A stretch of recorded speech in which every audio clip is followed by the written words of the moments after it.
અત્યારે ડેડિયાપાડાના ધારાસભ્ય શ્રી ચેતરભાઈ જે ઉપસ્થિત થવાના છે, તો અત્યારે રોડની આજુબાજુ જે માણસો ઉપસ્થિત છે મંડપમાં આવી જાઓ, જેથી ટ્રાફિકને અડચણ ન થાય.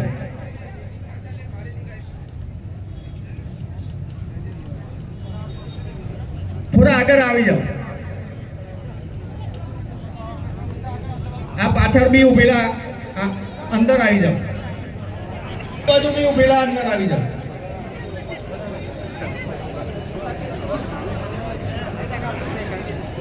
પેલા ઝાડ નીચે બી ઉભેલા છે ભાઈઓ, થોડી વાર આવતા રહ્યો. આપા પાછળ ઉભેલા તે બી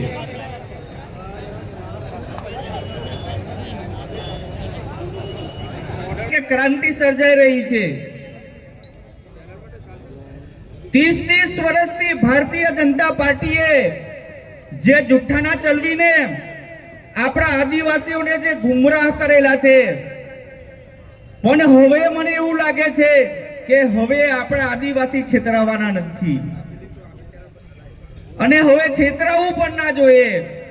એક વાર હોય, 2 વાર હોય, 3 વાર હોય, પણ વારંવાર જુઠ્ઠાણા ફેલાવીને આ ભારતીય જનતા પાર્ટી, આ ભ્રષ્ટાચાર પાર્ટી, આ ચોર પાર્ટી હવે તમારાથી અમે છેતરાવાના નથી. શું આપણે છેતરાવું છે? આવનાર સમય બહુ ભયંકર આવે છે. દિવસે દિવસે વસ્તી વધતી જાય છે, મોંઘવારી વધતી જાય છે, માલ મિલકતના ભાગલા પડતા જાય છે. આપણા આદિવાસીને જીવવાનું કઈ રીતે? આ લોકો એવું કહે છે કે વિકાસ વિકાસ વિકાસ. અરે તમારો કયો વિકાસ છે? તમે માત્ર ને માત્ર જે વિકાસની જે વાત કરો છો ને, તમે વિકાસને વિનાશ કરેલો છે. તમે જે આ અત્યારે જે જાહેર ક્ષેત્રો છે માત્ર ને વેચવાનો ધંધો કર્યો છે.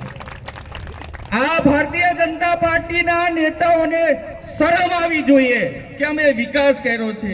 અરે વિકાસ તો બતાવો, કાગળ ઉપર તમારો વિકાસ છે.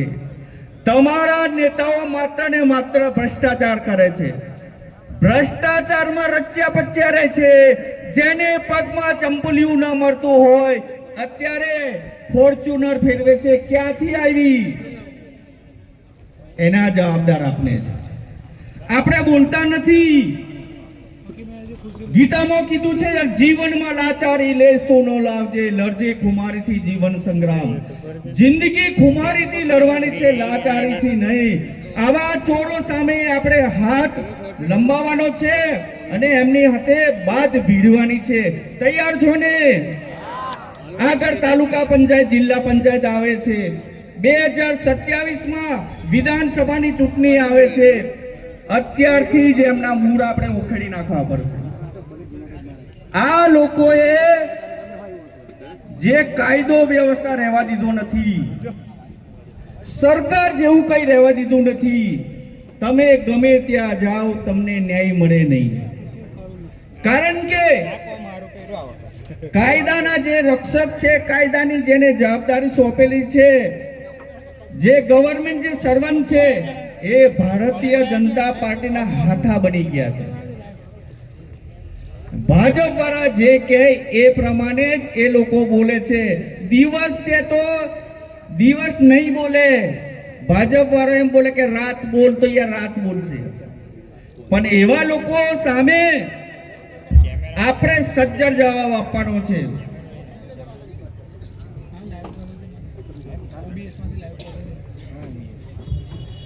આ એક જાતની ક્રાંતિ છે. ફ્રાન્સની ક્રાંતિ કેમ સર્જાઈ હતી? આ